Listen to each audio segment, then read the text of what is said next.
अब आइए कुछ देर प्रवचन, कुछ निवेदन आप सबके बीच करूं।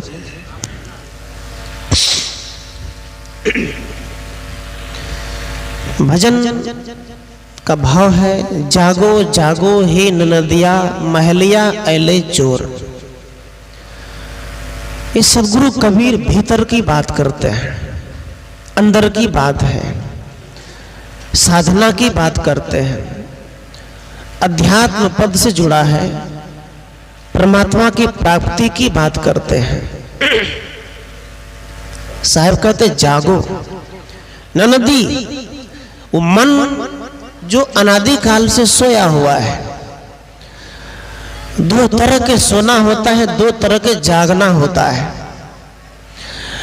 एक आदमी रात में सोता है 8 बजे 9 बजे तक और सुबह में 5 बजे उठ जाता है। यहां सदगुरु कबीर ये जागने की बात नहीं करते हैं। यहां सदगुरु कहते हैं वो तो सोना और उठना, खाना पीना ये तो सबका काम है, दिनचर्या करना पड़ता है। लेकिन तुम जो भीतर से सो रहे हो वहां से जागने की बात सदगुरु कबीर करते हैं। जागो, अंदर से जागो। हम नहीं जागने के कारण हम किसी भी भ्रम पाखंड में प्रवेश कर जाते हैं। जब हम भीतर से जगे होते हैं तो जगा हुआ इंसान के अंदर भूत प्रवेश नहीं करता है। जो आदमी जगा हुआ होता है उसके अंदर में कर्मकांड अंधविश्वास प्रवेश नहीं करता। वो कहते जागो, अपने सूरत को ध्यान लगाओ गुरु के प्रति, अपने को एक बार जगाओ, अपने को थोड़ा सा देखो, उसके प्रति तुम्हारा उद्देश्य क्या है, तुम क्यों आए हो इस दुनिया में। तुम्हारे महल के अंदर चोर जा रहा है। एक बार एक आदमी के घर में चोर प्रवेश किया तो पत्नी ने कहा कि देखो चोर आ गया, लाठी लेकर उसे भगाओ। तो पति कहते अरे थोड़ा अंदर से आने दो, अंदर आने दो तब मैं चोर को बताता हूं। अब चोर अंदर आ भी गया। पत्नी ने कहा देखो अंदर चोर अंदर प्रवेश कर गया है, तुम क्या कर रहे हो, उठो, हल्ला करो, शोर मचाओ। पति ने कहा अरे कोई बात नहीं, सामान उठाने तो दो तब पकड़ेंगे। सामान उठा भी लिया। पति कहते अरे सामान चोर उठा भी लिया, अब वो जाने लग गया। अरे कोई बात नहीं, गेट से बाहर तो जाने दो, फिर हल्ला करेंगे, गांव वाले मिलकर पकड़ लेंगे। कहा ठीक है। अब चोर सामान लेकर गेट से बाहर भी हो गया। पत्नी ने कहा कि जाओ देखो सामान लेके जा रहा है, पकड़ो उसे। कहा ठीक है मैं हल्ला करता हूं। अब जैसे ही ये पति महाराज घर से निकलते गेट के पास, चोर तो भाग गया सामान लेकर। सज्जनों, संत गुरुजन कहते हैं जागो, चेतो, भक्ति करो, साधना करो, सत्संग करो, सुमरन ध्यान करो। लेकिन हम क्या कहते हैं, नहीं थोड़ा कल करेंगे, परसों करेंगे। अरे सत्संग हो रहा है गांव में, कल सुन लेंगे, क्या दिक्कत है। अब पता चला कि कुछ देर में सत्संग समाप्त हो जाएगा, फिर सुनने को तो नहीं मिलेगा। साहब कहते हैं मनुष्य के अंदर में, हमारे मन में, हमारे आत्मा में, मनुष्य के जीवन में वो दुर्गंधी, वो विकार, वो गलत बोल चाल, गलत उठन बैठन, गलत खान पान की सब कुछ चोर प्रवेश कर रहा है। लेकिन ज्ञान की डंडा ले रहे हैं, नहीं ले पा रहे हैं, उसे जगा नहीं पा रहे हैं। इसलिए साहब कहते जगो, जग करके सास को जगाओ, ससुर को जगाओ, बहू को जगाओ, बेटे को जगाओ, बेटी को जगाओ, ताकि वो पढ़े लिखे और आंगन घर की साफ सफाई करे और अपने परमात्मा में ध्यान लगाए और अपने आप में वो मगन हो जाए और अपने आप उद्देश्य को प्राप्त करे। उठाओ एक बार, सो रहा है। फिर साहब कहते 5 चोर है बहुत दुखदाई। 5 चोर हमारे अंदर में है, काम, क्रोध, लोभ, मोह, अहंकार। ये हमारे अंदर में 5 चोर है। यदि लोभ जग जाता है तो साहब कहते लोभ के वशीभूत होकर आदमी उठपटांग कर्म करने लग जाता है। क्रोध जब सवार होता है तो ये पता नहीं चलता कि मेरा अपना ही है कि भाई है कि पिता है कि माँ है, जो मन सो बोल देते हैं। मोह जब जगता है तो एक व्यक्ति विशेष से मोह करते हैं, बाकी और किसी का ध्यान नहीं रखते। अहंकार यदि जगता है तो हम अहंकार के भाव में सेवा नहीं कर पाते हैं, बड़े छोटे के आदर नहीं कर पाते हैं, कहाँ झुकना है कहाँ क्या करना है वो नहीं कर पाते हैं। यदि अहंकार आता है तो सत्संग की बातें हमें पसंद नहीं पड़ता। साहब कबीर ने कहा, संतों ने कहा, जन्म जन्म के पाप से हरि चर्चा न सुहाए, तैसे जड़ की ताप से भोजन की रुचि जाए। साहब कहते हैं मनुष्य के जीवन में यदि पाप बढ़ जाता है, मनुष्य की पाप की घड़ा जब भर जाता है, लबालब हो जाता है, मनुष्य के जीवन में जब बुरे कर्म जमा हो जाता है, मनुष्य के मन में जब क्रोध मोह अहंकार जमा हो जाता है, या मनुष्य अपनी भक्ति के पथ से गिर जाता है, मनुष्य साधन भजन छोड़ जाता है, सदगुरु कहते हैं फिर उसके जीवन में हरि का चर्चा नहीं सुहाता, हरि का सुमरन ध्यान अच्छा नहीं लगता, गुरु का भजन अच्छा नहीं लगता, साधन का काम में मन नहीं लगता, सत्संग सुनने का मन नहीं करता, सत्संग में बैठने का भी मन नहीं करता। क्यों? क्योंकि जीवन में पाप कर्म बढ़ चुका है। और इस पाप को घटाने के लिए, इस पाप को कम करने के लिए हम किसी मंत्र की सहारा लेते हैं, किसी पंडित पुजारी के सहारा लेते हैं कि वो हमें ये कर देगा तो हमें सब ठीक हो जाएगा। ऐसा नहीं होता। सदगुरु कहते हैं पाप कर्म जब छोड़ दोगे, सत्संग में जाना शुरू कर दोगे तो तुम बदल जाओगे। कैसे बदले? हम लोग बड़े बड़े पंडाल में सत्संग करते हैं, सुनते हैं। उंगली माल गौतम बुद्ध के जीवन में सत्संग कितना देर हुआ? हमारे ही देश के महापुरुष, नेपाल प्रदेश के देश के महापुरुष हुए भगवान गौतम बुद्ध। आज के हमारे समाज में पूछा जाए कि समाज के अच्छे अच्छे महापुरुषों का नाम बताओ तो माता लोग नहीं बता पाएंगे। कबीर साहब के नाम लोग नहीं जानते, भगवान गौतम बुद्ध का नाम नहीं जानते, नानक देव का नाम नहीं जानते, संत रविदास का नाम नहीं जानते, जो क्रांतिकारी संत हुए हैं।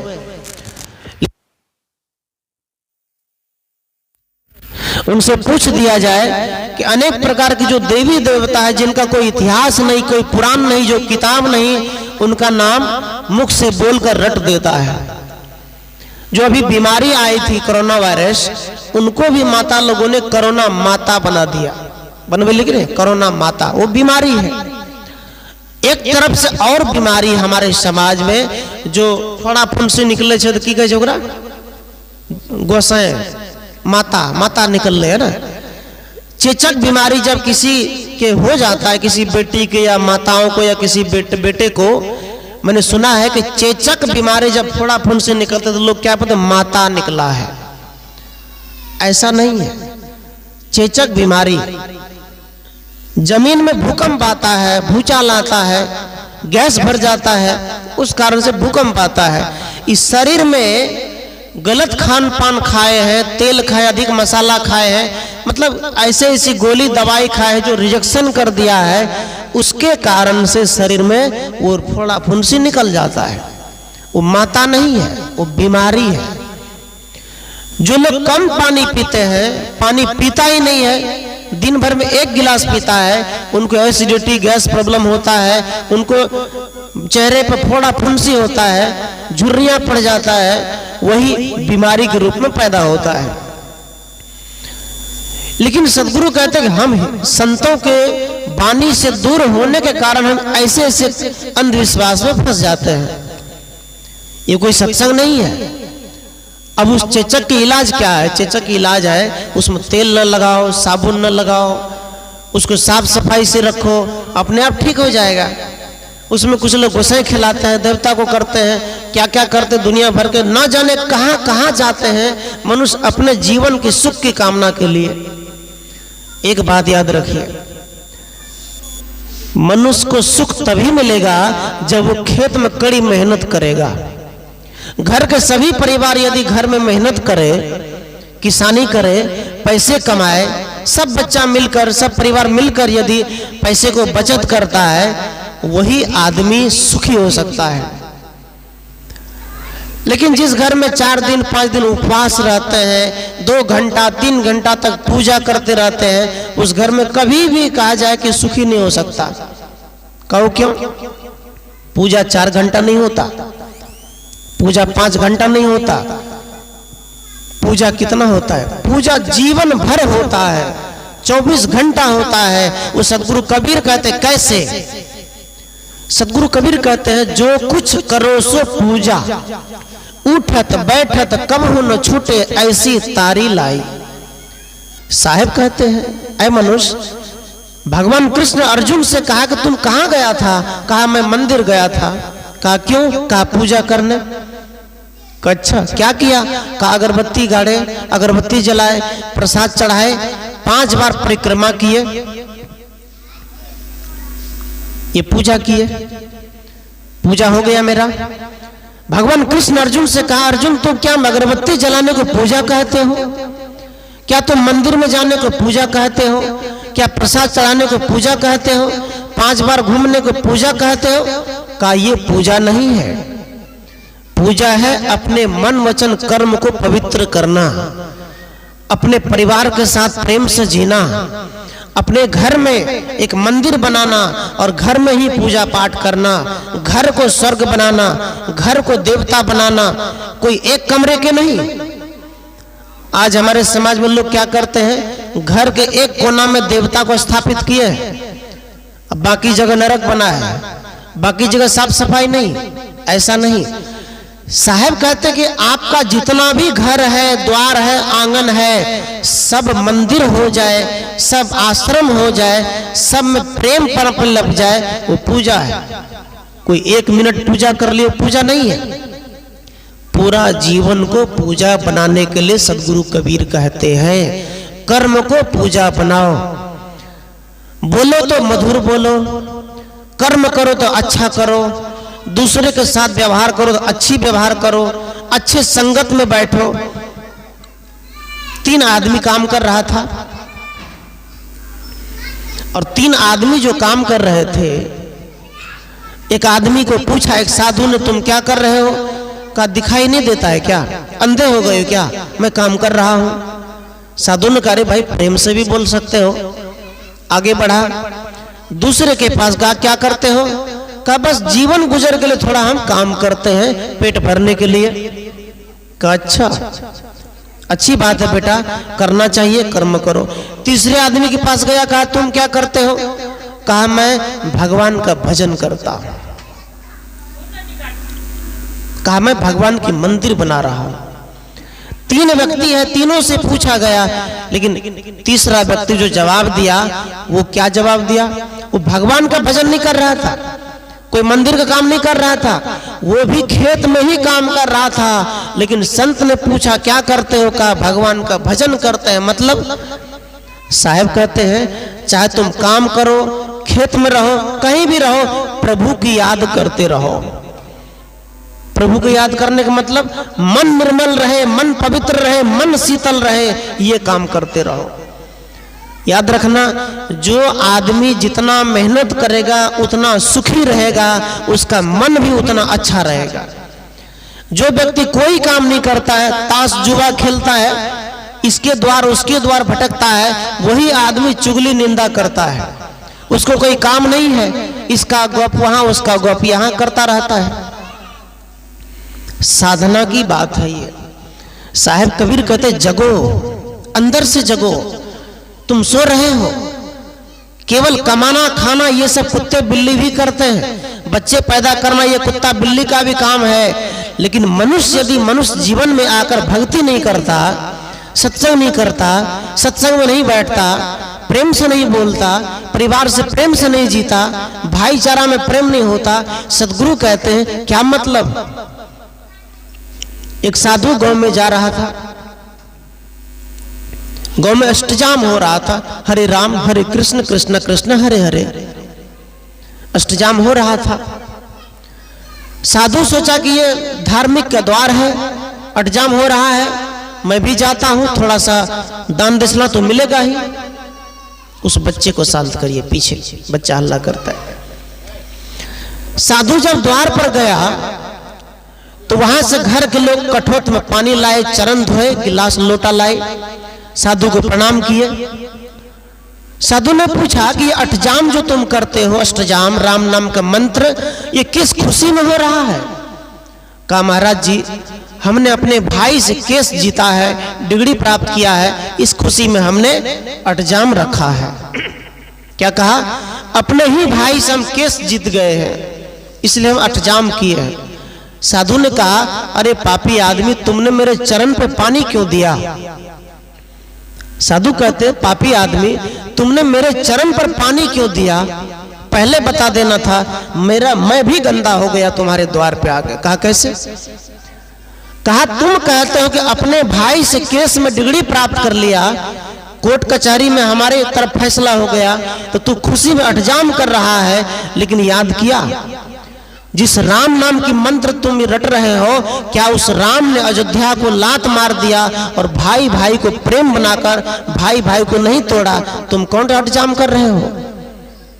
भाई ने कहा, राम जी ने अयोध्या को लात मार दिया इसलिए कि हम राजगद्दी पर नहीं बैठेंगे, भरत भी नहीं बैठा। भरत ने राम के खड़ाऊ का पूजा किया कि मेरा भैया ही राजगद्दी पर बैठेगा। क्या तुमने राम के जीवन का प्रेम भूल गया? और तुम क्या कर रहे हो? राम ने अपने भाई के खुशी के लिए अयोध्या का त्याग किया और तुम अपने भाई के खुशी के लिए केस जीत के अठजाम कर रहे हो। ये कोई अठजाम नहीं है। साधु वहां से निकल गया। कहा मैं नहीं मानता ऐसे पाठ को। सज्जनों, रात भर भगत करना, रात भर अठजाम करना, ये भजन नहीं है, जीवन का सुधार नहीं है। जीवन का सुधार है आधा घंटा बैठो, 10 मिनट बैठो, लेकिन मन से बैठो और सत्संग की बात को सिर पर दिमाग में लगाओ, उसे पी जाओ, तब लाभ होगा। उंगली माल गौतम बुद्ध के जीवन में 5 मिनट का सत्संग हुआ। उंगली माल जब एक जंगल में रहते थे, भगवान बुद्ध उस रास्ते से जा रहे थे तो लोगों ने कहा, है भगवान मत जाइए, उंगली माल बहुत बड़ा डाकू है, आपको मार देगा, उंगली काटता है, प्राण ले लेता है, आप क्यों जाते हैं? आप मत जाइए। बुद्ध ने कहा, रे जाने तो दो, यदि वो मुझे मार देगा तो मैं समझूंगा कि मेरा जीवन यहीं तक था, मैं मर जाऊंगा, मुझे रोको मत। भगवान बुद्ध जंगल में गया, उंगली माल डाकू तलवार लेकर के दौड़ गया, बुद्ध से कहते, अरे मूर्ख रुको रुको, कहां चले जा रहे हो? बुद्ध चलते जा रहे हैं। बुद्ध रुका नहीं, उंगली माल तलवार लेकर आगे में जाके कूद पड़ा। कहा एक कदम और आगे बढ़ा तो मैं तुम्हें यही गर्दन काट दूंगा। भगवान बुद्ध कहते हैं, मैं तो रुक गया हूं।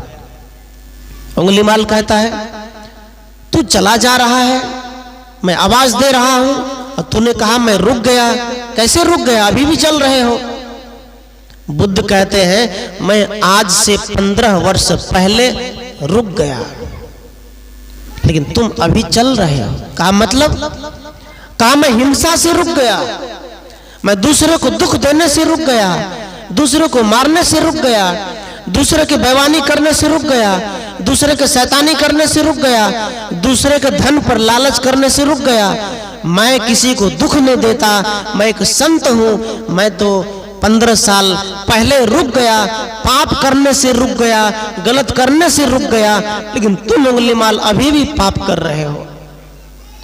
उंगली माल बुद्ध के आंख से आंख मिलाकर देखता है कि कैसा पुरुष मेरे सामने खड़ा है, ऐसा युग पुरुष मैंने देखा नहीं। ऐसे सवाल करते, कौन है ये फकीर, कौन है ये साधु? बुद्ध उंगली माल को देख रहे हैं, उंगली माल बुद्ध को देख रहे हैं। कहा आप कितना भी प्रवचन कर लो, आपकी जान आज बचने वाली नहीं है। कहा ठीक है, तुम मुझे मार दो, लेकिन एक शर्त है, एक आम का पेड़ को तोड़ डालो। अंगुलीमाल ने तलवार उठाया, आम के पेड़ को तोड़ दिया। बुद्ध कहते हैं अब इसे जोड़ दो। जब जोड़ने की बात आई तो अंगुलीमाल कहता है ये जुड़ेगा कैसे, जो टूट गया वो जुड़ कैसे सकता है। फिर बुद्ध कहते हैं जब तुम जोड़ नहीं सकते हो तो तोड़ कैसे सकते हो। जब तुम किसी को जीवित नहीं कर सकते तो मारने वाले कौन हो सकते हो। जब किसी को जीवन दान नहीं दे सकते तो जीवन लेने वाले कौन होते हो। जब किसी को तुम सुख नहीं दे सकते हो तो दुख देने वाले कौन होते हो। जब तुम किसी को हंसा नहीं सकते हो तो रुलाने वाले कौन होते हो। आज ऐसे भी समाज में है लोग, कितना लोग ऐसे होते हैं कि न सुख से जीता है न दूसरे को जीने देता है, न खुद हंसता है न दूसरे को हंसने देता है। ऐसे भी समाज में है। इतनी बात जब अंगुलीमाल से कहा कि तुम पेड़ को जोड़ नहीं सकते हो, आदमी को तुम मारते हो, आदमी को जीवित नहीं कर सकते हो, तो तुम मारने वाले कौन होते हो। बाल न बाका हो सके जो जग बैरी होए। कहा जिसका मन निर्मल है, जो पुण्य आत्मा है, जो सत्संगी आत्मा है, अपना मेहनत करता है, बिजनेस करता है, व्यापार करता है, कमाता है, खाता है और बाल बच्चे को सही शिक्षा देता है, का उस गांव में समाज में उसका बाल बका नहीं कोई कर सकता। नानक देव कहते हैं जो जग बैरी होए, चाहे कितना भी दुश्मनी हो जाए, यदि आपको किसी से दुश्मनी नहीं है तो कोई कुछ नहीं कर सकता। अंगुलीमाल बुद्ध के शरण में तलवार को गिरा देता है और बुद्ध के चरण में अंगुलीमाल सिर पटक देता है, गिर जाता है और बुद्ध से कहता है हे बुद्ध, पूरी दुनिया में एक ही बुद्ध होता है, पूरी दुनिया में एक ही ज्ञान होता है, ज्ञान अलग नहीं होता। सज्जनों, ज्ञान की बात यदि करें तो ज्ञान एक होता है, ज्ञान अलग नहीं होता। किसी भी मत का हो, हाँ, यदि वो पाखंडी है, कर्मकांडी है, किसी भरमजाल में फंसाता है तो अलग ज्ञान है। और अंगुलीमाल शरण में गिर करके बुद्ध से कहा बस मुझे आपका ही शरण चाहिए। बुद्ध उनको अपने गले से लगाया, कहा आज तक मुझे किसी ने गले से नहीं लगाया, लेकिन आप एक साधु फकीर मुझे गले से लगाया कि मैं तो धन्य हो गया। अंगुलीमाल का जीवन बदल गया। कहां से बदला? सदगुरु से। कौन सदगुरु? पारखी सदगुरु से, जो परख के ज्ञान रखता है। पारखी संत और परख ज्ञान में क्या अंतर है? परखना, आज भी लोग गांव में घूमे छे, माता से कहे मंगल सूत्र साफ करा लीजिए, ये करा लीजिए, अंगूठी साफ करा लीजिए, इसके चक्कर में लेके भाग जाता है। ठग फूस आवे छे। क्यों? क्योंकि हम परखते नहीं है, उसको परखे। इसी प्रकार संत गुरुजन कहते हैं संतों का भी परख करो। किसके वाणी में वजन है, वेट है, जो समाज को बदल सकता है, समाज को रास्ता दिखा सकता है, ऐसे संतों को परख करना चाहिए।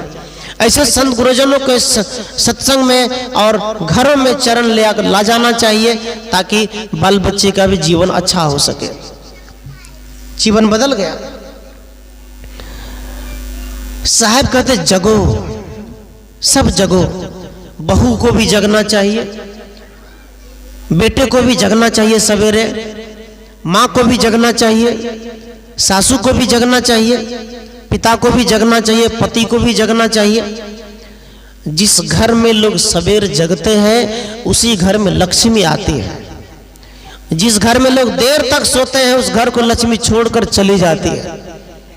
इसलिए कहा सोवा साधु जगाइए, करे नाम का जाप, तीन कोन जगाइए, सिंह साकित और सांप। साहिब कबीर कहते हैं यदि साधु सो रहा है साधु को जगा दो। यदि साधु समाज में जग जाएगा तो नाम का जाप करेगा, गुरु मंत्र का जाप करेगा, और उसके जाप से, उसके प्रभाव से समाज के लोग भी जग जाएगा। कहते जाप करो। लेकिन तीन आदमी को जगाने के लिए नहीं बोलता। सिंह, सिंह मतलब शेर, बाघ। शेर यदि सोया है उसे जगा देंगे तो खा जाएगा, उसे सोने दो। साकित मतलब पापी आदमी, दुष्ट आत्मा, और सांप, सांप को भी मत छेड़ो, सांप डस लेगा। यहां साहब को 3 आदमी को जगाने से समाज को कष्ट देगा, लेकिन जहां सत्संगी प्रवृत्ति है, साधु संत है, उसे जगा दो ताकि वो साधु संत समाज को जगाने का काम करे। समाज 2 गति से चलता है, नेतृत्व। हमारे पाकिस्तान चाइना कहीं भी बॉर्डर पर जब युद्ध होता है, अभी हमास इजराइल में युद्ध हो रहा है, रूस में यूक्रेन में युद्ध हुआ, इसी प्रकार युद्ध होता है तो एक सेना गठित होता है कि सेना कौन आगे चलेगा। इसी प्रकार हमारे समाज में मुखिया सरपंच होता है, कौन आगे होगा, कौन मुखिया बनेगा, कौन सरपंच बनेगा। जो मुख्य रूप कोई मर्डर देवान होता है जो फैसला लेता है, फैसला किया जाता है।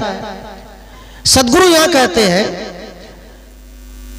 जब हम गाय भैंस को हाँकते हैं तो पीछे से डंडा लेकर हाँकते हैं ना। गाय भैंस को जब खेत ले जाते हैं कहीं पर चराने के लिए तो पीछे से हाँकना पड़ता है। हाँके छिए कि माता जी गाय भैंस का। अब गाय भैंस आगा से आवे छे, अपना आगा आगा जब गया जाता है, भाग जेते फसल में। लेकिन जब गाय भैंस को पीछे से हाँकेंगे तो वो आगे जाएगा ना। इसी प्रकार गाय भैंस को हाँकना हो तो पीछे से हाँको, और समाज को हाँकना हो तो पीछे से नहीं आगे से हाँको। मतलब यदि समाज को बदलना है तो समाज को, हर व्यक्ति को आगे आगे चलना पड़ेगा। यदि माँ बाप चाहते हैं कि मेरे बेटे अच्छे रास्ते पर चले तो पहले माँ बाप को आगे आगे चलना पड़ेगा। यदि माँ बाप आगे आगे अच्छे रास्ते पर चलना शुरू कर देंगे तो क्या होगा, बच्चे भी आगे चलेंगे। सज्जनों, आज बड़ी दुख की बात है कि आज यहां सत्संग हो रहा है, लेकिन सत्संग से बढ़कर बड़ा तीर्थ कौन हो सकता है। लेकिन आज इस घर के लोग भी बाहर गए हैं मंदिर में दर्शन करने। आज ये सचला अच्छी सत्संग है। आज इस सत्संग से बढ़कर और कोई सत्संग नहीं है। याद रखना, जिसने गुरु मंत्र को कान में नहीं सुना, जिसने सत्संग को कान में नहीं सुना, उससे और कुछ नहीं हो सकता। गुरु मंत्र सबसे बड़ा मंत्र है। तो समाज को हम कहां बदल रहे हैं। जिस घर के पिता बच्चे को ये कहें बेटी के बेटी सत्संग में बैठो, सत्संग से ही सारा ज्ञान होगा, उस घर के बच्चे भी सत्संग में बैठेंगे। एक बार एक दादी माँ अपन बेटा से कहा, बेटा मेरा चश्मा कहाँ है, जरा चश्मा दो। तो जवान बेटा अपने माँ से कहता है अंधा हो गया है, अंधी हो गई है, चश्मा वहां टेबल पर नहीं दिखाई देता है। तो माँ क्या किया, चश्मा टेबल से ले लिया। अब कुछ देर बाद वो जो कहा, वो लड़का, उसका बेटा, वो लड़का अपने बेटे से कहता है बेटा मेरा हेलमेट कहाँ है, जो मोटरसाइकिल पे लगाते हैं हेलमेट। का हमर दादी तो बुढ़िया छे, अंधे भेला, तू तो जवानी में अंधा भए गेला, हेलमेट राखल से नहीं लखा है जा। क्या, कहां से सीखा, घर से सीखा। मतलब एक माँ ने बेटे को कहा कि चश्मा कहाँ है, तो बेटा का तू अंधी हो गई, वो बात सीख लिया। पोता ने अपने बाप से कहा कि दादी तो बूढ़ी हो गई, अंधी है, लेकिन तू तो जवानी में अंधा हो गया, दिखाई नहीं दे रहा है। बदला तो ले लिया, कहां से, उसी घर से, उसी माँ से, उसी पिता से सीखा बच्चा। और कहां से सीखा। सज्जनों, हम जो भी कुछ घर में करते हैं, जो भी कुछ बोलते हैं, सारा क्रियाकलाप को बच्चे सीखते हैं, समझते हैं। बच्चे का जीवन कोरा कागज होता है कि नहीं। इसलिए साहब को धीरे धीरे मोर करधन काटे, पायल काटे का पकड़े गोर। करधन माता लोग पहनते हैं ना गले में, ये क्या होता है। साहब कबीर कहते हैं करधन और पायल काटने के लिए चोर जो है, कबीर साहब का भजन जो मैं गया उसे पर व्याख्या कर रहा हूं। पायल काटने के लिए चोर जो है उस महिला के गोड़ के पायल चुरा कर खोल रहा है। इसका क्या मतलब है, क्या कहना चाहते कबीर साहब। कबीर साहब कहते हैं जिस कंठ से आदमी भजन गाता, जिस कंठ से आदमी प्रेम की भाषा बोलता, उस कंठ में गाली गलौज चुगली निंदा चल रहा है। और जिस पैर से लोग सत्संग में जाते, वो सत्संग नाच सिनेमा में जा रहा है। यही चोर लग गया, लग गया कि नहीं। इस पैर से आदमी सत्संग में आ सकता है, लेकिन इस पैर को सत्संग में आने नहीं दे रहा है। कहता क्या जाओगे, सुन रहे यहीं से सुन रहे हैं, ठीक है, लेकिन जो सत्संग स्थल पर संत को देखते हैं, दर्शन करते हैं, उनकी नजर से नजर मिलाकर देखते हैं तो ज्यादा लाभ होता है। धीरे धीरे मुड़कर धन काटे, पायल काटे के पकड़े गोड़। आज के लोग अधर्म के रास्ते पर चलना चाहते हैं, धर्म के रास्ते पर नहीं चलना चाहते। जहां से जीवन में बदलाव आएगा वहां नहीं जाना चाहते, जहां से पतन होगा वहां जाना चाहते हैं, वहां बैठना चाहते हैं, वहां दौड़ना चाहते हैं। साहब कहते उठो नंदी मोरे सासू को जगाओ, उठ के लगे तीन शोर। अब जिस घर में चोर जाता है तो सबको शोर लगाते हैं कि नहीं? साहब कहते जिस घर में अज्ञान डेरा डाल दिया है उस घर में ज्ञान का दीपक जलाओ। आज गृह प्रवेश कल ही या जो भी है, मैं तो कल गृह प्रवेश पर नहीं बोला, थोड़ा सा प्रकाश डालूंगा। गृह प्रवेश कैसे करना चाहिए, घरवास कैसे करना चाहिए, क्यों करना चाहिए। आज हमारे हिंदू परंपरा में जो कहते हैं कि गरुड़ पुराण, ये मनुस्मृति, वेद, उपनिषद क्या है, इसकी बात हम करें तो यहां सदगुरु कहते हैं कि इनके अनुसार लोग हिंदू परंपरा में कहते हैं 16 संस्कार, मुंडन संस्कार, क्रियाकर्म संस्कार, बरही सरकार संस्कार, तेरही संस्कार, अन्नप्राश संस्कार, मतलब बहुत से संस्कार है, छठी तेरही क्या क्या है करते हैं। लेकिन संत कबीर, भगवान बुद्ध, गौतम, ये सभी संत जो है, जो अध्यात्मवादी है, जो ज्ञानवादी है, संत दो तरह के होते हैं, आचार्य दो तरह के होते हैं, एक पत्थर के ज्ञानी, एक आत्मज्ञानी। जो पत्थर का ज्ञानी होता है वो पत्थर में राम का दर्शन कराता है, जो आत्मज्ञानी होता है वो मनुष्य के अंदर में आत्मा का दर्शन कराता है, राम का दर्शन कराता है। ये मनुष्य के अंदर में राम है, कोई पत्थर में राम नहीं है। दो तरह के संत। अब ये 16 संस्कार जो है, इसमें सबसे जो 15 संस्कार जो है वो बकवास है, एक संस्कार मूल संस्कार है। वो क्या है? ज्ञान संस्कार, सत्संग संस्कार। सत्संग से ही सारा जीवन का समाधान हो सकता है। चाहे वो तुम क्रियाकर्म कर लो या तुम कहीं भी चले जाओ, मंदिर में संकल्प ले लो, कुछ कर लो, ये संस्कार नहीं है, ज्ञान संस्कार मूल संस्कार है। मैं एक बार सिंहेश्वर धाम मंदिर गया। क्यों गया? कुछ संत आए हुए तो वहीं पर उसको उतरना था बस से, मैं रिसीव करने गया तो लेट था तो मैं थोड़ा अंदर घूमने के लिए गया। वो आदमी सो रहे हैं, उसको जगाइए, सत्संग में ना सोइए, जग कर बैठिए, साहेब बंदगी बोले सदगुरुदेव की। हाँ, सत्संग में सोना नहीं चाहिए। तो उस मंदिर के अंदर मैं देखने के लिए गया कि वहां क्या क्या होता है। वहां पंडित जी एक आदमी को संकल्प कराया, क्या, कौन गोत्र हो, यादव हो, गोरी हो, ब्राह्मण हो, संकल्प दिलाया। वहां पंडित जी क्या संकल्प दिखाते हैं? गोत्र पूछकर, जाति पूछकर। लेकिन संकल्प का मूल मंत्र क्या है? संकल्प का मतलब होता है आज सत्संग में गए, आज हम खैनी नहीं खाएंगे, अब हम चाय छोड़ दिए, अब हम नशा छोड़ दिए, अब हम गाली देना छोड़ दिए, अब हम किसी को नहीं सताएंगे, आज से हम अच्छा जीवन जिएंगे। ये संतों का संकल्प है, यही है मूल ज्ञान। 15 संस्कार बकवास और एक संस्कार मनुष्य को जीवन को बना सकता है। लोग तो मरने के बाद क्रियाकर्म करता है कि आत्मा की मुक्ति के लिए, ये हमारे हिंदू धर्म के ग्रंथों में लिखा है। लेकिन यदि हम विचार करें तो मरने के बाद मुक्ति नहीं होती है, जिंदा में मुक्ति होती है। जिंदा में मरने के बाद कुछ नहीं होता। उनके नाम से लाखों खर्च कर दो, क्रियाक्रम कर दो, गंगा में चले जाओ, अर्थी भसा दो, पिंडदान कर दो, ये सब कुछ नहीं होता, सब महाबकवास है।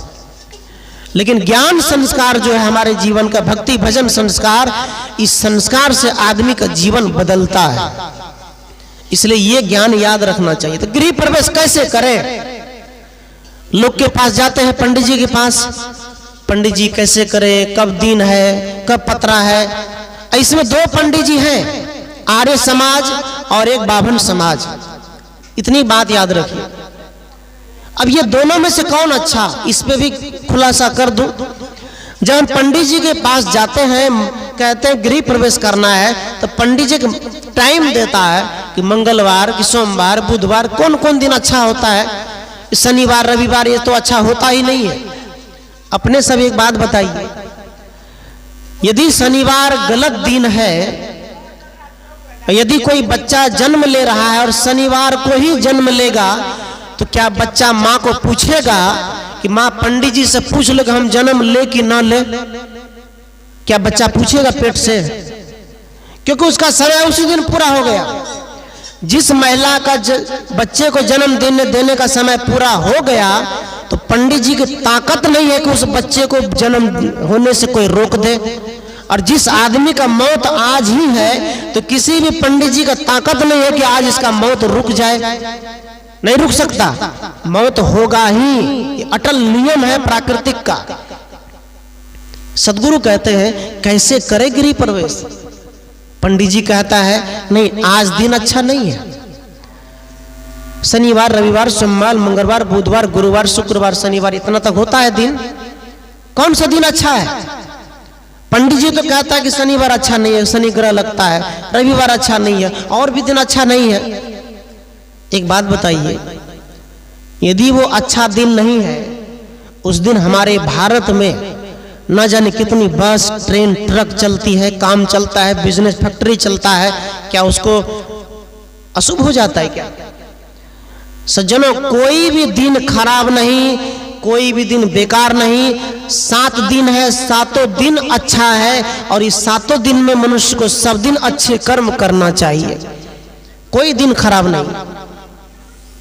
गृह प्रवेश के लिए अनेक प्रकार की पत्रा तत्रा देखना, तंत्र मंत्र करना, इसकी कोई जरूरत नहीं है। आप संतों को बुला लीजिए, सत्संग करा लीजिए, संतों को घर में टहला दीजिए, सभी रूम में बैठा दीजिए, बातचीत कर लीजिए सब परिवार मिलकर, और संत गुरु की इशारा से चलिए, और कुछ करने की जरूरत ही नहीं है। गृह प्रवेश, गृह में जब हम प्रवेश करें, कहा 3 चीज से घर बनता है। एक बड़ा इंजीनियर था, पढ़ा लिखा, उनके पास साधु को बुलाया, विदेश से आया। साधु जब उसके घर में गया, तो घर के आगे में डगड़ा में काली चूना लदिया टांगल था। घर के आगे में देखिए, करोड़ों का मकान, टाइल्स लगा है, मार्बल लगा है, चमक रहा है घर, लेकिन घर के आगे में काली चूना डगड़ा सूप और पुतला चुगला बना करके टांग दिया। साधु जब गेट के पास गया, साधु ने कहा ये क्या है? अरे इतना बढ़िया घर के आगे में ये क्यों लगा दिए हो? कहा बाबा किसी का नजर न लग जाए, नजर न लग जाए इसीलिए हम टांग दिए हैं। साधु ने कहा एक बात बताओ इंजीनियर साहब, पढ़े लिखे हो और विद्वान हो, ये घर जो है, यदि घर में गिट्टी सीमेंट ईटा छड़ यदि नहीं दिया जाए मजबूती से, तो आप बात बताइए ये घर खड़ा रहेगा? घर गिर जाएगा ना। यदि घर में गिट्टी सीमेंट, जैसे 3 एक का मसाला बनता है, 1 बाटा में कई लोग 5 बाटा बालू डालते हैं, यदि 1 बाटा सीमेंट में 20 बाटा डाल दिए बालू, तो क्या घर रहेगा? कहा जिस घर में गिट्टी सीमेंट बालू लेबर मजदूर अच्छे से काम किया है, ईमानदारी से काम किया है, मजबूती से काम किया है, नीचे में नींव पक्का है, उस घर को कोई भी काल की ताकत नहीं कि रोक गिरा दे। यदि जिस घर में अच्छा से काम नहीं हुआ है, तो कोई काल तो नहीं, बनाओ तुरंत हवा में ही गिर जाएगा। तो यहां पंडित जी का मंत्र का क्या मतलब है? कुछ तो मतलब नहीं है। नजर तो किसी का लगा नहीं, मेरा नजर मेरे पास, आपको कैसे लग जाएगा? आपका नजर आपके पास, मेरे को कैसे लग जाएगा? नजर गुजर कुछ होता नहीं। जो आदमी निकम्मा होता है, एक निकम्मा आदमी, जो निकम्मा आदमी होता है, आलसी होता है, वो रामायण के एक चौपाई याद कर लेता है। रामायण की एक चौपाई क्या याद करता है? अजगर करे न चाकरी, पंछी करे न काज, है ना, दास मल्लू का यूं कहें सबका दाता राम। ये चौपाई रामायण की है और ये किसका है? आलसी लोगों का चौपाई है। जो निकम्मा है, जो काम नहीं करना चाहता, वो इस चौपाई को पढ़ेगा मन से कि मतलब सबका दाता राम है, राम जी दे देगा, राम जी दे देगा। कौन देगा? जब तक करोगे नहीं तो कैसे देगा? आज तक किसी भी देवता मुख में एक भात के दाना तक नहीं दिया। अब यहां कहते अजगर करे ना चाकरी। जो सांप है वो गोस्वामी तुलसी कहते हैं कि सांप कोई काम नहीं करता। एक बात बताइए, सांप काम नहीं करता है? सांप भी दिन भर अपने चारा की तलाश में घूमता रहता है। बेंग खाता, मेढक खाता है, पक्षी खाता है, मार मार के खाता है। ना मिले तो अपने ही बच्चे को खा जाता है। तो सांप काम किया कि नहीं? पंछी करे ने काज। अब जो पंछी है जो आकाश में उड़ता है, वो भी बेचारी दिन भर कहीं ना कहीं कुछ न कुछ दाना चुंगती रहती, वो तो काम कर रहा है कि नहीं? तो साहब यहां कहते हैं आदमी जब सांस लेता है तो पहले छोड़ता है फिर सांस लेता है।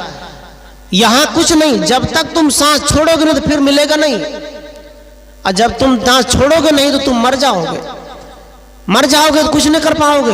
यहां साहब कहते हैं बिना मेहनत के, बिना मजदूरी के, किसी देवी देवता के भरोसे तुम रहोगे तो तुम मर जाओगे, गरीब हो जाओगे, कुछ कर नहीं पाओगे। यहां साहब कहते हैं तो आलसी जो लोग होते हैं उसे क्या कहेंगे? बस कुछ ना करे सब मिल जाएगा। लेकिन याद रखना, कुछ लोग कहेंगे बस तीर्थों में चले जाएंगे सब मिल जाएगा। कुछ नहीं मिलेगा जब तक करोगे नहीं। अब यहां आर्य समाज और बाभन समाज, दो प्रकार के पुरोहित होते हैं। भाई आज हमारे समाज में होता है कि बाभन को तो लोग भगा देता है, लेकिन कोई यादव ही पंडित बन जाता है, कोई मेहता ही पंडित बन जाता है, कोई जोला ही पंडित बन जाता है, कोई मुसहर पंडित बन जाता है। भले हम पंडित को भगा दिए समाज से, लेकिन पतरा तो वही है। पंडित तो भाग गया, पतरा तो वही है। पतरा तो चेंजिंग नहीं हुआ। पंडित कोई भी हो, पतरा वही है, कर्मकांड वही है, विधि विधान वही है, वही भरम जाल है। इसलिए कहा इनको छोड़ो और सदगुरु की शरण पकड़ो, सदगुरु की शरण में लगो, वहीं से तुमको उद्धार होगा। कबीर साहब कहते हैं एक बार एक घर में लक्ष्मी माता घर को छोड़कर जा रही थी। लक्ष्मी माता घर को छोड़कर जा रही थी और घर में 4 पुतों था, 4 पुतों। लक्ष्मी माता ने कहा बेटी हम तो घर छोड़कर जा रहे हैं, अब जीवन में कभी नहीं आएंगे, इसलिए बेटी आज तुमको जो मांगना है मांग लो, क्योंकि अब तुम्हारे घर में लक्ष्मी कभी नहीं आएगी। कहा ठीक है। बड़ी पुतो गई, कहा माता आप मेरे घर में इतना गहना जेवर दे दो, धन दौलत दे दो, इतना पैसे दे दो कि कभी कुछ कमी न रहे। कहा ठीक है बेटी, तथास्तु, आशीर्वाद, तुमको सब मिलेगा जब पूरा होगा। दूसरी बहू आई, कहा मांगो तुम क्या मांगना है। कहा माँ जी हमको इतना कपड़े दीजिए, सोना चांदी, जमीन दीजिए, मकान दीजिए, भरपूर हो, ताकि कुछ कमी ना हो, ताकि आपको इस घर में फिर आना ना पड़े। कहा बेटी आशीर्वाद है, तुमको वो भी मिल जाएगा, जाओ खुश रहो। इसके बाद मझली बहू आई, उसने भी मांगा, गाड़ी मोटर सब मांग लिया। एक और बहू है छोटी वाली, उसने कहा, वो सिर लटका के बैठी है, सो रही है, कुछ नहीं मांगा। लक्ष्मी माता ने कहा रे मांगो, क्या मांगना है, सब तो मांग लिया, तुम भी मांग लो, क्योंकि आज के बाद मैं तुम्हारे घर में आने वाली नहीं हूं। वो बहू कहती है माँ जी मैं तो आपसे मांगना चाहती हूं, लेकिन मैं जो चीज मांगूंगी क्या आप देंगे? कहा तुम जो मांगोगी वो मैं तुमको दूंगा। चलो खोछा आगे करो, क्या मांगना है? कहा दीजिए मुझे, मैं मांगता हूं। कहा आप मुझे वो चीज दीजिए जिस कारण से आप मेरे घर को छोड़कर जा रहे हैं, उस कारण को ठीक कर दीजिए। आप क्यों जा रहे हैं घर को छोड़कर? कहा इसलिए जा रहे हैं क्योंकि आपके 4 गोतनी में मिलान नहीं है, आपके 4 भाई में मिलान नहीं है। आप चारों भाई लड़ते रहते हैं, आप चारों गोतनी लड़ते रहते हैं, और इस लड़ाई में हम लक्ष्मी हम दुख पाते हैं, हम इस घर में क्या करेंगे, इसलिए हम जा रहे हैं। तो उस बहू ने कहा, पुतों ने कहा, बस यही झगड़ा को शांत कर दीजिए, सबको मन को शांत कर दीजिए। बस मैं ही आपसे मांगती हूँ कि मेरे घर में सुख हो, शांति हो, हमारे सभी गोतनी में प्रेम हो, एकता हो। मैं यही आपसे मांगती हूँ लक्ष्मी माता, आप मुझे दे दीजिए। लक्ष्मी माता ने दिया। कहा बेटी तुमने आज वो चीज मांग लिया कि दुनिया में कोई मांगता है। लक्ष्मी माता जो कदम घर से बाहर किया था, एक कदम, उसको भी अंदर कर लिया। कहा अब मैं इस घर को छोड़कर कभी नहीं जाऊंगी। कहा बेटी अब इस घर में मेरा आदर होगा, क्योंकि इस घर में आज से सुख शांति मांगना शुरू कर दिया। आज के लोग जब मंदिर जाता है तो धन मांगता है, दौलत मांगता है, बेटे की नौकरी मांगता है, नौकरी लग जाए, अच्छे नंबर से पास हो जाए, लेकिन घर की शांति नहीं मांगता, घर का सुख नहीं मांगता कि मन में शांति हो, जीवन में शांति हो, आनंद हो, यह नहीं मांगता। क्या मांगता है? धन मांगता है, दौलत मांगता है। यही कारण है आज हम सब घर में दुखी होते हैं, परेशान होते हैं। क्या मांगते हैं? नहीं मांग पा रहे। सज्जनों, मीराबाई जिसको हम कहते हैं, पायो जी मैंने राम रतन धन पायो, वस्तु अमोलक दी मेरे सद्गुरु, वस्तु अमोलक दी मेरे सद्गुरु, कृपा कर अपनायो। पायो जी मैंने राम रतन धन पायो। मीराबाई अपने गुरु संत रविदास जी के सामने ये अर्जी कर रहे हैं, गुरुदेव मैं आपसे ऐसा ज्ञान प्राप्त किया, ऐसा धन प्राप्त किया, ऐसा आपने अमोल वस्तु दिया, और मैं उसे कृपा करके अपना लिया, इसके बाद कोई धन नहीं है। मीराबाई के घर में चोर प्रवेश किया, और मीराबाई सत्संग में जा रही थी, 4 चोर घोर में गया, मीराबाई सत्संग में गई। तो इसमें कहने का मतलब है चोर, एक चोर भेज दिया कि जाओ देखो मीराबाई कहाँ जा रहे हैं, किधर जा रहे हैं। तो एक चोर सत्संग में गया, मीराबाई को समय मिला सत्संग गाने का, भजन गाने का। मीराबाई यही भजन गाया, पायो जी मैंने राम रतन धन पायो। चोर कहता है इसका घर में वहां धन लूट रहे हैं, और यहां ये पगली गा रही कि पायो जी राम रतन पायो, राम रतन धन पायो। चोर विचार करता है कि इसका धन तो वहां लूट रहा हूं, लेकिन यहां कौन सा धन ये पा रहा है। तो कहा राम रतन धन पायो। जो चोर वहां सीआईडी में गया था, वो चोर उसका घर गया, कहा चोरी मत करो, चलो वहां सत्संग में, असली धन तो वहां गड़ा हुआ है। सब चोर आए सत्संग में, मीराबाई से पूछा कि मैं आपके घर में चोरी करने आया, धन वहां है आपका, और यहां आप कहते मेरा धन यहां है, कहा ये कैसे हो गया। मीराबाई कहते हैं बेटा वो तो मेरा बाहर का धन है, यदि वो धन तुम चुरा लोगे, बहुत लोग के घर में आग लग जाए लेकिन फिर घर बना ले ना, धन चुरा जैसे फिर धन कमा ले ना। कहा बेटा वो धन जो है तुम चुरा कर ले जाओगे, हम कमा लेंगे, लेकिन जब मेरा आत्म धन शांति सुख मेरा खत्म हो जाएगा तो हम क्या कमाएंगे, क्या रहा मेरे पास। मैं धन कमा रही हूं। चोर से कहा तुम भी धन कमा रहे हो, लेकिन गलत संस्कार का धन कमा रहे हो, मैं असली संस्कार का धन कमा रहे हैं। कबीर साहब कहते हैं ऐसा धन को जमा करिए कि सिर पर ले चले और कोई देखे ना। एक आदमी यमराज के पास मर कर गया और यमराज कॉपी कलम बही पन्ना निकाल दिया और आदमी को सवाल किया, बोलो दुनिया में क्या किया। एक मरे हुए आत्मा से यमराज पूछ रहे हैं कि तू मर के क्या किया, तू दुनिया में क्या किया, मुझे बता। आदमी कहता है मैं बड़ा बड़ा जमीन लिया, बड़ा बड़ा महल बनाया, बड़ा बड़ा घर बनाया, बड़ा बड़ा काम किया, बड़ा बड़ा व्यापार किया। यमराज कहता है मैं ये बात तुमसे नहीं पूछा, मैं ये पूछ रहा हूं कि दुनिया में तुम किए क्या हो। वो आदमी कहता है मैं तो आपको बता दिया मैं क्या किया हूं। यमराज कहता है लगता है तुमने कान खोलकर ठीक से मेरी बात को नहीं सुना, तुम दुनिया में किए क्या हो, मैं वो पूछ रहा हूं। कहा मतलब,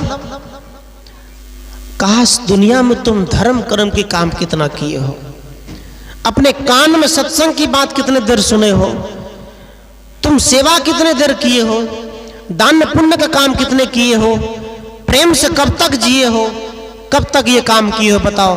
वो आदमी कहता है मैं तो जीवन में कभी सत्संग में नहीं गया, मैं सत्संग को सुना नहीं, मैं कभी नहीं सुना। फिर वो आदमी कहता है ठीक है तुम नहीं सुने तो ठीक है, नरक के द्वार में चले जाओ। यमराज ने उसे नरक की तरफ भेज दिया। सज्जनों, हमारा समाज और सत्संग दीपक दिया जलाना एक ज्ञान का प्रतीक है। अब 10 दिन बाद हम दिया जलाएंगे, 10 दिन बाद हम दीपावली मनाएंगे और सब लोग अपने अपने घर को नीप पोछ कर दीप जलाएंगे, मोमबत्ती अगरबत्ती जलाएंगे। एक ज्ञान का प्रतीक है। एक बार की बात, एक लड़का का शादी हुआ, भाई में अकेला था, एक बाप था, एक माँ थी, माँ मर चुकी थी, एक पिता बचा हुआ था। इस कहानी को ध्यानपूर्वक सुनना। एक माइक की आवाज जहां तक जा रही है, सब लोग इस कहानी को ध्यानपूर्वक सुनिए, बड़ी ही ज्ञानवर्धक कहानी है। जब घर में पुतोह आई, घर में जब बहू आई, बहू के आने के बाद वो बहू अपने बाप से अपने ससुर से कहते, पति से कहते हैं ऐ जी आपके पिताजी भोजन करता है और थाली में लार चुआ देता है। कते लोग भोजन करते करते बूढ़ा सबके लेर थाली में चुप जाए। बूढ़ावस्था में बहू कहती है मैं आपके पिताजी का बर्तन नहीं मान सकती, मैं नहीं कर सकता क्योंकि मैं पढ़ी लिखी हूं, मैं पढ़ी लिखी हूं, नहीं तो मैं मैके चली जाऊंगी। कहा अरे ठीक है तुम थोड़ा सा रुको, मैं बात करता हूं पिताजी से। पिताजी के पास गया, कहा पिताजी आपके पुतोह आपकी बर्तन मांजने को तैयार नहीं है, क्या करूं। पिताजी को अंदर में थोड़ा चोट लग गया, मेरा एक पुतोह, मेरा एक बेटा, मैं अकेला, इस घर में और कोई नहीं है, मेरा एक 5 साल का पोता है, लेकिन 4 आदमी के बीच में मेरे साथ ऐसा क्यों। भीतर से थोड़ा मन टूट गया, मन फाट गया, दिल टूट गया। उसके बाद कहा जाता है, कुछ दिन बाद कहा कि बर्तन तो नहीं मांजूंगी, आप अपने पिताजी का आसन को गौशाला में लगा दो, जहां 2 महल की मकान है वहां से निकालकर जहां गाय भैंस बांधते हैं वहां दे दो, क्योंकि आपके पिताजी थूकते हैं, खांसते हैं, अच्छा नहीं लगता। हमारे यहाँ पढ़े लिखे लोग आते हैं, मेहमान आते हैं, ये हमें पसंद नहीं है। बहू ने कहा ठीक है। लेकिन जिस दिन अपने पिताजी को वो बेटा पिताजी के पास गया, कहा पिताजी क्या करें, आपकी बिस्तर दूसरे जगह लगा दे, आपकी बहू मानने को तैयार नहीं है, सेवा करने को तैयार नहीं है। कहा बेटा क्या करोगे, आपके लिए माटी का बर्तन लाता हूं। वो बेटा गया, 200 माटी का बर्तन खरीद कर लाया और माटी के बर्तन में भोजन परोसा अपने पिताजी के सामने।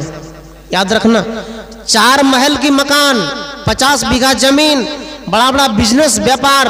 लेकिन जब वो पिता देखा कि मैं इतने बड़े महल बनाकर दे दिया और मुझे माटी के बर्तन में भोजन दिया जा रहा है, वो पिताजी भोजन भी करता था, आंसू भी बहाता था, और भोजन एक और आंसू भी ले काने ये कैसा मेरा जीवन है कि मेरा ही घर, मेरा ही परिवार, एक बेटा एक पुतो, लेकिन मेरे बेटे पुतो थाली में खा रहा है, लेकिन मैं माटी के बर्तन में खा रहा हूं। रो रहा है अंदर ही अंदर।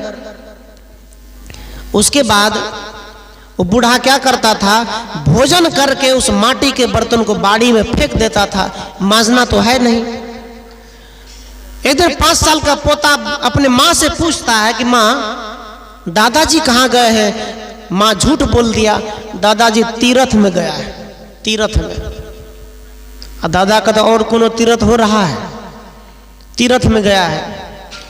एक दिन की बात है, वो बच्चा खेलते खेलते बथान की तरफ चला गया। बथान थोड़ा दूर था। बथान की तरफ गया तो देखता है कि उसका दादाजी उसके और बगल के पड़ोसी बूढ़ा बैठा है।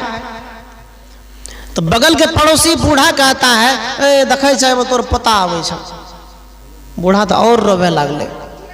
अब विचार के बात है कि जे घर में दुख मिले आ कहे कि तोर पता है तो तोर कहल जेता, अपन कहल जेता, अपन रहते तो घर में रखती है ना। वो कहता है कि देखिए आपका पोता आ रहा है। वो बूढ़ा और रोने लग गया कि मेरा नहीं है, वो मेरा नहीं, कोई मेरा नहीं है। पोता जब दादा के पास गया, दादा लट गया, पूरा दुबला पतला हो गया। पोता कहता, दादाजी आप तो तीर्थ में गए थे, मम्मी कह रही थी, आप यहां कैसे? बच्चा वहीं खेलता है, बैठा है। उसका बाप खाना लेकर आया माटी के बर्तन में, दादा उसके दिया। और दादाजी भोजन करके माटी के बर्तन को बाड़ी में फेंकने के लिए गया। पोता जब बाड़ी जाकर देखता तो 50 बर्तन फेंका हुआ है। पोता कहता है दादाजी से, दादाजी हम लोग बर्तन में खाते हैं, स्टील के गिलास में पानी पीते हैं, और हम लोग के बर्तन मम्मी उठाकर मांजती है, धोती है, लेकिन आप बर्तन को बाड़ी में क्यों फेंकते हैं? क्या कारण है? कहा बेटा ये कारण हमसे ना पूछो, घर में ही जाकर पूछो। ये 5 साल का पोता ये समझ गया कि घर में हो क्या रहा है, अच्छी तरह समझ गया। कहा दादाजी ये कैसे हुआ, यहां आप कैसे आए? तो ये आज के युवक सब फिल्म देखते, मंत्र शायरी बोलता है। वो दादा ने पोता से कहा, हमें तो अपनों ने लूटा, गैरों में कहां दम था। क्या कहा? हमें तो अपनों ने लूटा, गैरों में कहां दम था, मेरी कश्ती थी डूबी वहां जहां पानी कम था।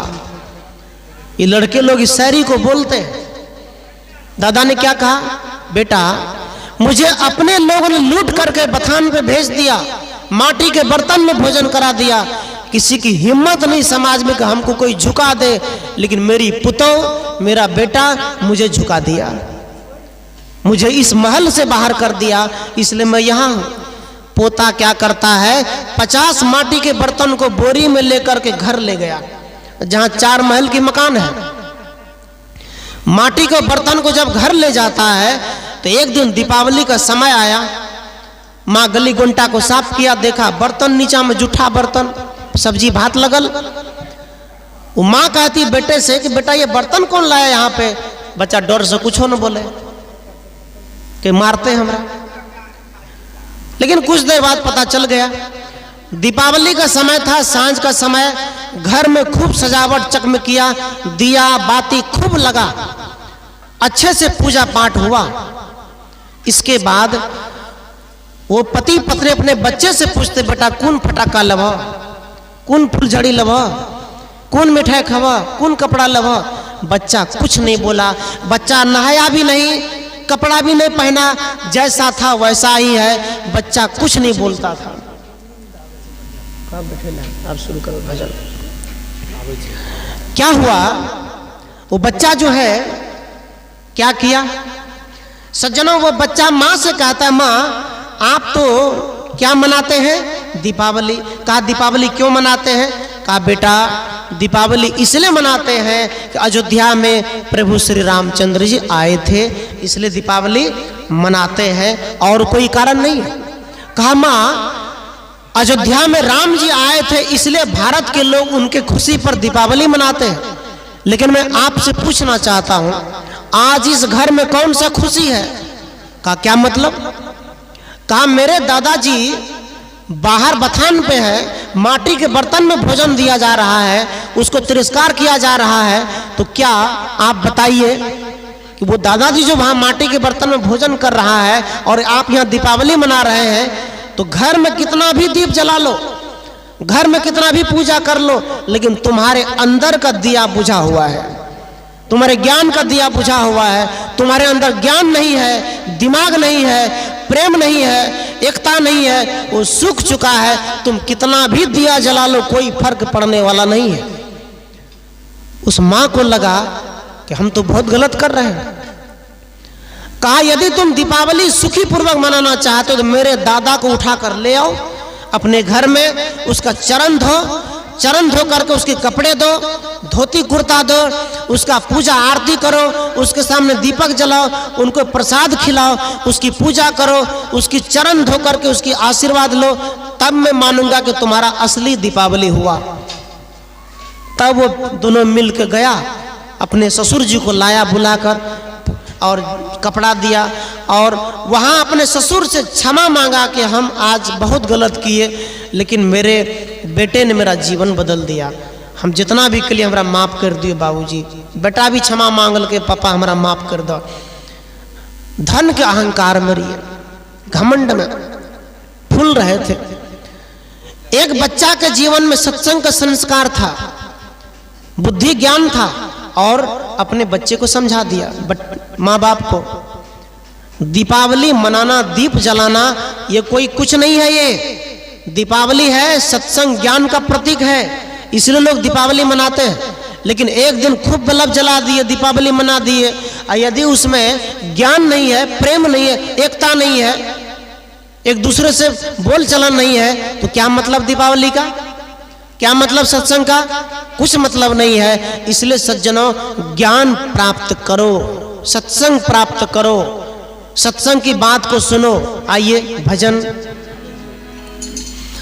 ये सत्संग आज दिया जलाने का काम कर रहा है, सत्संग हमें आनंद से भरने का काम कर रहा है, हमको करना चाहिए। साल में एक बार, याद रखना, साल में एक बार हर लोगों को अपने द्वार पर बैरागवान संतों को, पारखी संतों को, निर्मल संतों को लाना चाहिए और सत्संग कथा कराना चाहिए। एक बार लोग भगत कराते हैं, रात रात भर गाते हैं, किसी को समझ में नहीं आता, किसी को सुधार नहीं होता, लेकिन सत्संग में हर एक प्रवचन हर विषय पर होता है, उसके जीवन में सुधार होता है। ये काम करना चाहिए।